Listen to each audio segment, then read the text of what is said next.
terra o estrado dos meus pés, que espécie de casa vocês me edificarão, diz o Senhor? Ou onde seria meu lugar de descanso? Não foram as minhas mãos que fizeram todas estas coisas?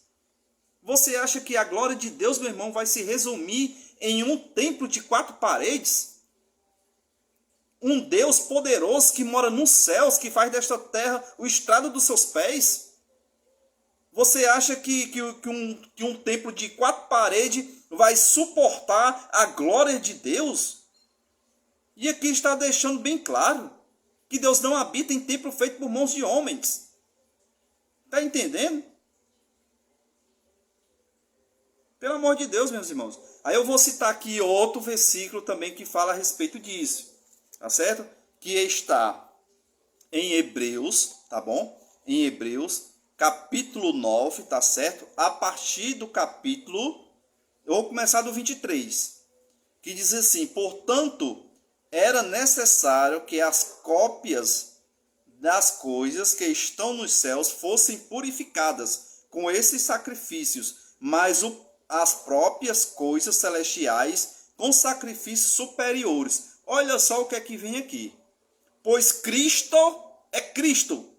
Uns dizem aí que Cristo pregava dentro dos templos, não sei o quê, mas isso tem um significado, que os discípulos pegavam dentro da sinagoga.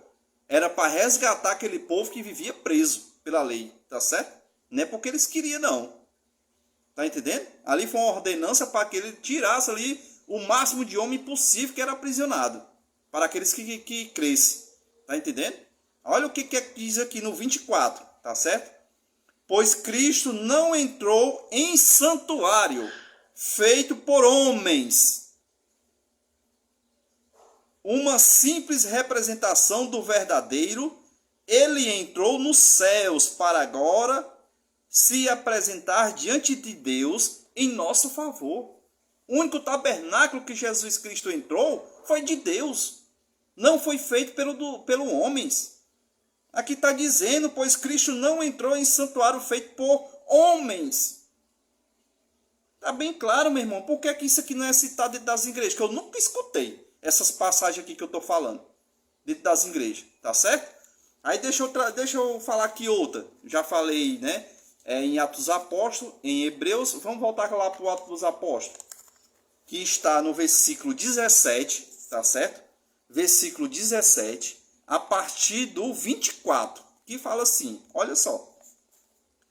O Deus que fez o mundo e tudo que nele há, tá certo? Deus criou-se tudo, tá entendendo? O Deus que fez o mundo e tudo que nele há é o Senhor dos céus e da terra, e não habita em santuários feitos por mãos humanas. Ele não habita, meu irmão. Por isso que eu digo que a maioria dos cristãos, né, que vivem dentro da igreja não crê na Bíblia, porque a Bíblia aqui está dizendo bem claro que ele não habita, mas os pastores, os evangélicos, diz que Deus está ali, que habita ali, e não habita. Está contradizendo o que está escrito aqui. Está entendendo? O Deus que fez o mundo e tudo que nele há é o Senhor dos céus e da terra, e não habita em santuário feito por mãos humanas. Ele não é servido por mãos de homens, e nem é servido, meu irmão, por mãos de homens. Aí diz assim, não estou servindo a Deus. Deus não é servido por você nem por mim não, meu irmão. Está entendendo? Deus não é servido, aqui está deixando bem claro. Ele não é servido por mão de homens. Então não venha dizer com essa que você está dentro de um templo, fazendo aí o que manda a tradição, e dizer que está servindo a Deus, que você não está servindo. Porque aqui a própria palavra diz que ele não é servido por mãos humanas. Tá certo?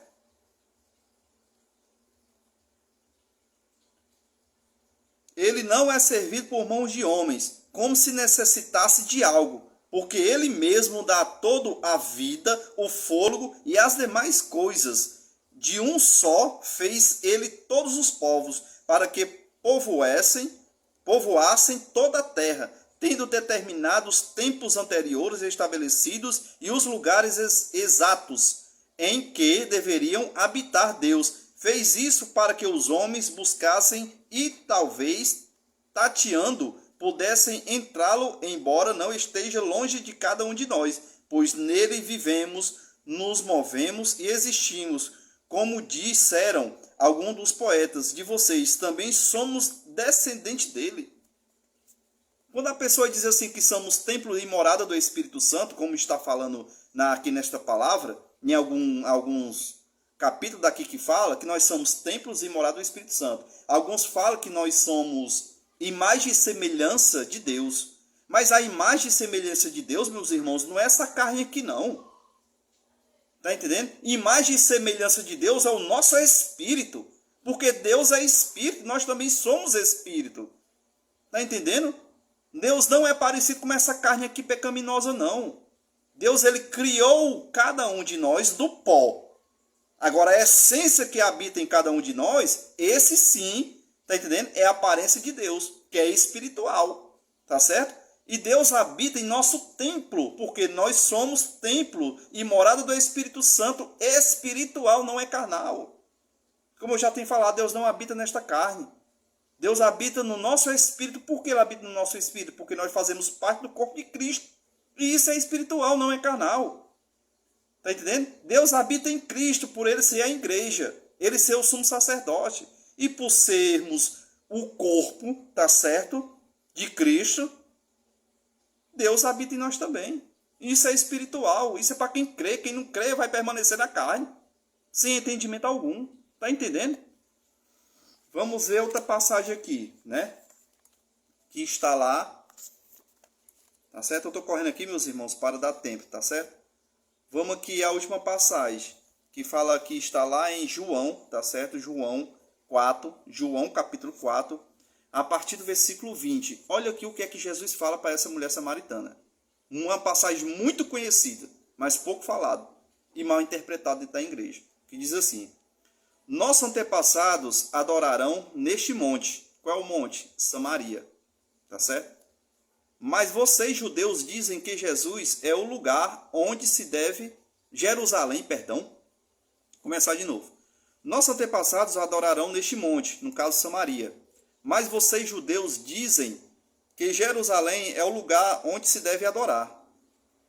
Jesus declarou: creia em mim, mulher. Está próximo a hora em que vocês não adorarão o Pai neste monte, nem em Jerusalém. Vocês, samaritanos, adoram o que não conhecem. Nós adoramos o que conhecemos, pois a salvação vem dos judeus. No entanto, está chegando a hora, e de fato já chegou, em que os verdadeiros adoradores adorarão o Pai em espírito e em verdade. São estes os adoradores que o Pai procuram. Deus é espírito e é necessário que os seus adoradores o adorem em espírito e em verdade. Pelo amor de Deus, isso aqui está deixando bem claro. Deus é espírito. Então a nossa adoração, meus irmãos, é espiritual. Tá certo? Já chegou-se o tempo, respeitando essa passagem bíblica de Cristo, na época que ele falou, tá entendendo? Que já chegou a hora que não haveria mais necessidade de se adorar em monte e em templo. E é que todos hoje correm para o monte, porque lá se diz ser um lugar sagrado, todos correm lá para a igreja, que se diz que lá é o local onde Deus habita, onde é o contraverso da palavra que está escrito. Porque aqui diz que Deus não habita em templo feito por mãos humanas, mas eles estão lá dizendo que lá é o local. Aí aqui está dizendo que não precisa adorar mais em templo e nem em monte, mas pessoas sobem em monte, pessoas vão para os templos, ou seja, contradizendo o que está escrito. Aí você vem dizer que crê na palavra, se o que está escrito aqui vocês não cumprem. Está entendendo? Meu irmão, nós adoramos todos os dias em espírito e em verdade. É no meu espírito, no meu entendimento, todos os dias. Isso é espiritual, não é carnal, não é físico. Tá certo? Então, desde já, eu quero agradecer a todos vocês, tá bom? Amanhã farei mais um vídeo aqui. Esse aqui foi para que vocês entendessem. Para que vocês entendessem, tá certo? O que é adorar a Deus. Não é um local, tá bom? Não é um templo, mas sim em si. Dentro de cada um de vocês. Devemos adorar a Deus em espírito e em verdade, no nosso entendimento, tá certo? No nosso conhecimento e crendo que Jesus é o Senhor, tá bom? Desde já, Que Cristo esteja com cada um de vocês, graça e paz, e que Deus abençoe.